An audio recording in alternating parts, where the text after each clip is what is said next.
स्वस्ति श्री गणेशाय नमः।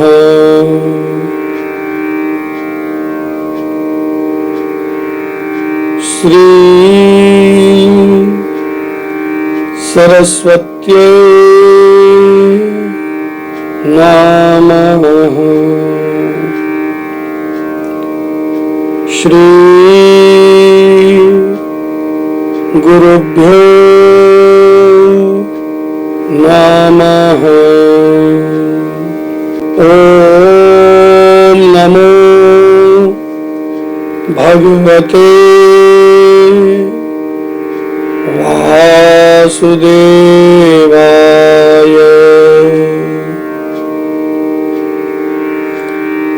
नारायणं नमस्कृत्य नरं चैव नरोत्तमं देवीं सरस्वतीं व्यास ततो जयमुदीरयेत्।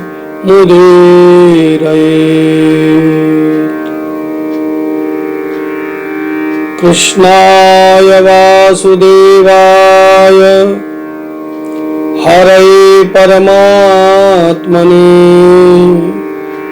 प्रणतक्लेशनाशाय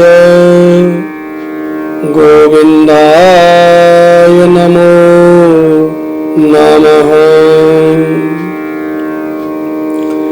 सच्चिदानन्दरूपाय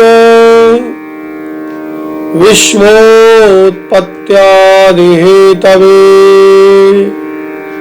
तापत्रय विनाशाय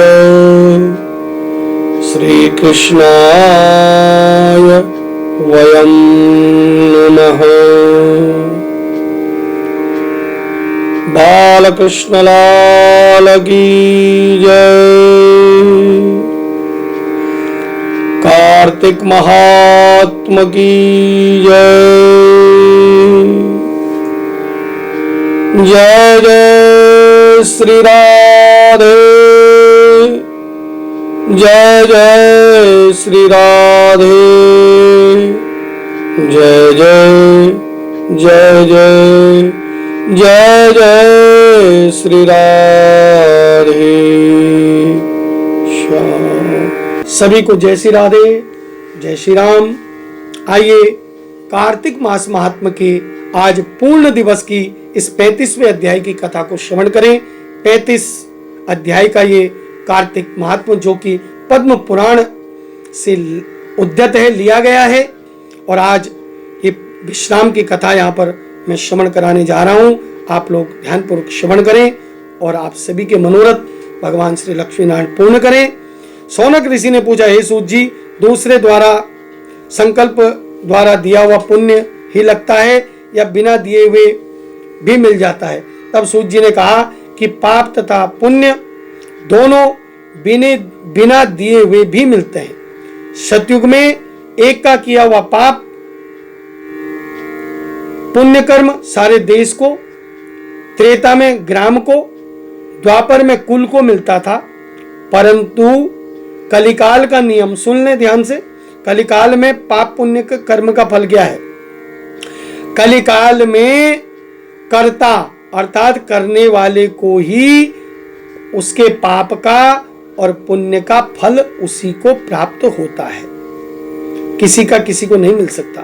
एक पात्र में साथ साथ भोजन करने वाले को पाप पुण्य का आधा फल मिलता है। दूसरे की निंदा करने वाले, सुनने वाले, चिंतन करने वाले को पाप पुण्य का आधा फल मिल जाता है। दूसरे को द्रव्य चुराकर दान देने वाला पाप का भागी होता है। पाप या पुण्य का उपदेश करने वाले को छठा अंश प्राप्त होता है। प्रजा का छठा अंश राजा को प्राप्त होता है। इसी प्रकार शिष्य द्वारा गुरु, पिता से पुत्र तथा स्त्री से पति भी छठा अंश पाते हैं, परंतु स्त्री पति का आधा पुण्य पाती है। इस प्रकार आधा दिए भी दूसरे को पाप तथा पुण्य की प्राप्ति होती है, बिना दिए हुए भी। इस संबंध में बड़ी एक पुण्यदायी इतिहास है, ध्यान से सुने। एक समय उज्जैनी नगरी में धनेश्वर नाम का एक ब्राह्मणोचित कर्मों से रहित, जिसके अंदर ब्राह्मण नाम की कोई कर्म नहीं थे, जुआरी, मदिरा पीने वाला, वैश्यागामी, रसकमल तथा खाल बेचने वाला एक अत्यंत पापी ब्राह्मण रहा करता था। वह क्रय विक्रय हेतु कई नगरों में घूमता था। महिष्मती नगरी में एक बार वो गया, वहां 1 मास तक ठहरा।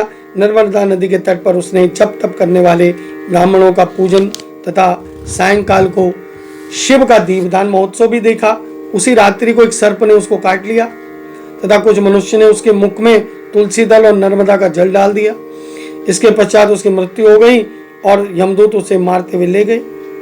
यमलोक में चित्रगुप्त ने क्रोध भरी दृष्टि से उसके देखकर कहा, महाराज ये बड़ा पापी है, इसको जीवन भर इसने एक भी सत्कर्म नहीं किया। तब यमराज ने आज्ञा दी कि पहले इसे खौलते हुए तेल के कढ़ाई में डालो, फिर मुगदरों से इसको मारो, फिर कुंभी पाक नरक में डालो। परंतु जैसे उसको खोलते हुए तेल में डाला गया, तेल शीतल हो गया। यह बात जब यमराज से सुनी तो आश्चर्यचकित हो गए। उसी समय नारद मुनि आ गए सभा में। यमराज ने पूछा, तब नारद जी ने कहा, ये धनेश्वर महापापी होने पर भी इसने कार्तिक मास का व्रत करने वालों का संग किया और उस संग के प्रभाव से पुण्यात्मा हो गया। मृत्यु के समय इसके मुख पर तुलसी दल और नर्मदा का जल गया है और इसलिए भगवान विष्णु का नाम भी इसके कान पे पड़ गया है, इसलिए इसके सारे पाप नष्ट हो गए हैं। इतना कहकर नारद जी ब्रह्मलोक को चले गए। इसके पश्चात धनेश्वर कुबेर का अनुगामी धनयज्ञ हुआ और जिसके नाम से अयोध्या नगरी में भगवान गदाधर नाम का तीर्थ विख्यात हुआ। सूत जी ने अंत में कहा, हे ऋषियों, किसी इच्छा अथवा लालच से किया हुआ पाप गीला तथा कामना रहित पाप सूखा कहा जाता है, किंतु इस कार्तिक मास के व्रत के प्रभाव से मनुष्य द्वारा किए गए गीले तथा सूखे सभी प्रकार के पाप नष्ट हो जाते हैं। बोलो कार्तिक महात्म की जय, बोलो लक्ष्मी नारायण भगवान की जय हो। हे श्रोताओ, उस परम पिता परमात्मा की कृपा से यह कार्तिक मास महात्म यहाँ पर पूर्ण हुआ। जो इसके अनुरूप आचरण करेगा वो जीवन में सभी प्रकार के सुखों को प्राप्त करेगा, अंत में मोक्ष को प्राप्त करेगा। श्रद्धा पूर्वक जैसा मुझसे बन पड़ा, यदि वाणी के द्वारा कोई त्रुटि रह गई हो तो उसके लिए आप लोग मुझे क्षमा करेंगे और श्रद्धा पूर्वक जो इस महात्मा को सुनते हैं, पढ़ते हैं और सुनाते हैं, उनको भी असीम पुण्य फल की प्राप्ति होती है। सभी के लिए कार्तिक महात्मा, कार्तिक मास शुभ हो। सभी के जीवन में सभी प्रकार के पुण्य फलों की प्राप्ति उनको हो, सभी का जीवन सुखमय हो, सभी इस जीवन में समस्त सुख भोग कर अंत में वैकुंठ धाम को पधारें। इसी आकांक्षा कामना के साथ सभी को जय जय श्री राधे, जय जय श्री राम, जय जय श्री राधे, जय जय श्री राधे, जय जय श्री राधे। बोलो कार्तिक महात्मा की जय हो। ओम नमो भगवते वासुदेवाय। यह भगवान का 12 अक्षर मंत्र, इसका कार्तिक मास में निरंतर भजन, कीर्तन, श्रवण और स्मरण करते रहना चाहिए। सभी को जय श्री राम।